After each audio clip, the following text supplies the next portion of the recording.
think Vivek, the first time we met and we started talking about the character and talking about Deepak, Deepu, how he would be sort of, placed in this world.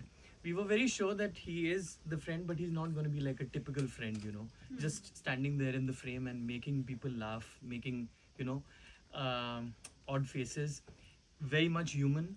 Uh, and Sri Renu and Deepak have that kind of a relationship, where he stands by him, but it's not like he's following him. He also sort of, he has his own opinion about things, and it's he's also going through the same crisis. And in 2025, the crisis is that, as men, as boys, I think we have the language, but we just don't know how to do it at this. How do we?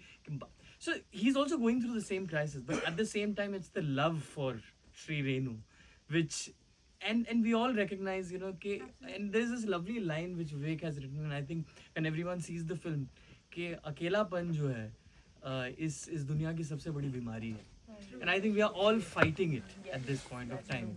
So Akelapan, and we are fighting it in ways of finding love and finding good friends. So yeah, so that is what I actually lived by, and just making him human, and just making him real. Wow, Yeah. fantastic. I do